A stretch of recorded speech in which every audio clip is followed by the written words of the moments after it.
అందరికీ నమస్కారం. ఈరోజు మా నేటివ్ ప్లేస్ అయిన నెల్లూరు జిల్లా తుమ్మగుంట గ్రామానికి సంబంధించి ఒక జరిగిన కథ కాదు, జరిగిన సంఘటన చెప్పబోతున్నాను. ఇది మా తాతగారు నాకు చెప్పిన విషయం. అదేమంటే, తుమ్మగుంట గ్రామంలో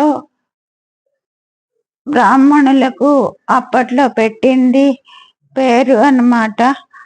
అప్పుడు అనేవాళ్ళు 300 ఇళ్ళు ఉండేవి అని చెప్తుండేవారు మా తాతగారు పాత రోజుల్లో.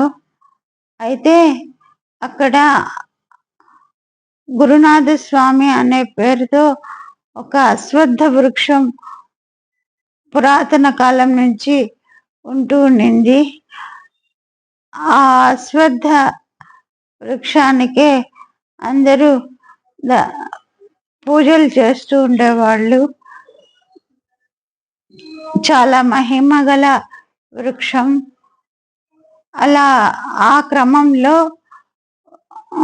మంచి వర్షాకాలంలో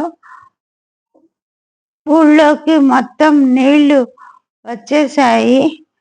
అప్పుడు ఊరు మునిగిపోతుంది అన్న సమయంలో ఒక బ్రాహ్మణుడు గొడ్డలి తీసుకుని వెళ్ళి, మనల్ని రక్షించలేదు ఈ గురునాథ స్వామి, ఇంకెందుకు అని చెప్పి ఆ గొడ్డలి తీసుకొని నరకబోయాడట. నరకలేదు, నరకడానికి ప్రయత్నం చేశాడు. అప్పుడు ఆ అద్భుతం జరిగింది. అదేమంటే, ఎక్కడి నీళ్లు తళుక్కని మెరిసి, ఎక్కడి నీళ్లు అటు సైడ్కి 4 వైపులా వెళ్ళిపోయాయట. ఊరు మునిగిపోకుండా సంరక్షించబడింది. ఇది అప్పటి నుంచి మా పెద్దలు చెప్తూ వస్తున్నారు. ప్రస్తుతం బాగా అక్కడ గుడి కట్టి అయ్యప్ప స్వామిని, గురునాథ స్వామిని అయ్యప్ప స్వామిగా మార్చి అక్కడ పూజలు జరుగుతున్నాయి. బాగా మహిమ గల క్షేత్రం.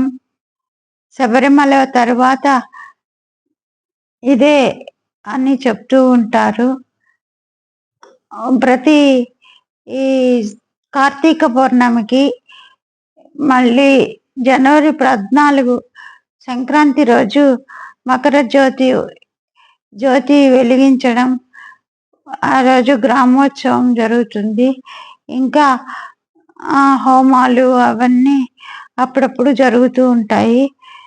ఎవరు మాల వేసుకున్న చుట్టుపక్కల గ్రామాల వాళ్ళు అక్కడికే వచ్చి మాల వేసుకొని భజనలు చేస్తూ ఉంటారు. చాలా మహిమగల క్షేత్రం. చిన్నప్పుడు మా నాన్న నన్ను తీసుకుని వెళ్ళి అక్కడ ఏ విశేషం జరిగినా నన్ను తీసుకుని వెళ్ళేవారు. లక్ష తులసి పూజకు కానీ,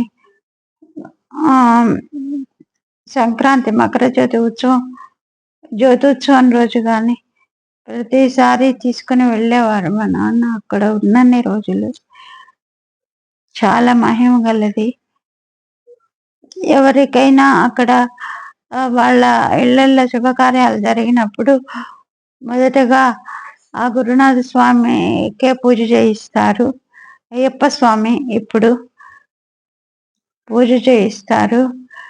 చాలా మహిమ గలది, అందరూ చూడదగ్గది. స్త్రీలు కూడా వెళ్ళవచ్చు.